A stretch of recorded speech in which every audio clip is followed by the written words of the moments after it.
Magandang buhay sa lahat, sa kabila ng batikos, at di matigil-tigil na bash, sa relasyon, nina Enrique Hill, at Liza Soberano.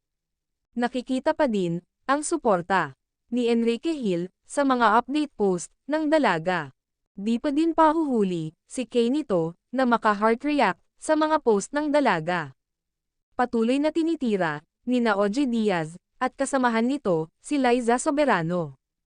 At lahat ng nanggagaling, kay OG Diaz, ay patuloy din, na kinakalat ng mga bloggers, at mga bashers. Ito ay walang pruweba, at walang sinuman, kina Enrique Hill, at Liza Soberano. Ang nagpatunay, na hiwalay na ang mga ito. Ayon pa sa isang fan. Dapat magsalita na, si Liza Soberano, dahil below the belt na. Ang pambabash sa kanya, pero sa kabisihan ng dalaga. Malamang wala na siya panahon, sa mga bashers. Hanggat alam niyang, malinis siyang nagtatrabaho, at walang tinatapakang iba.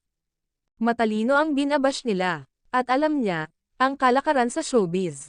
Hanggat pinapatulan mo, ang mga bashers, mas lalo silang masaya. At very sure, na may malalim na usapan. Sina Enrique Hill, at Liza Soberano, sa kanilang relasyon.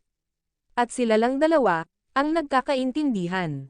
Kaya suportado din sila, ng bawat family, at close friends nila.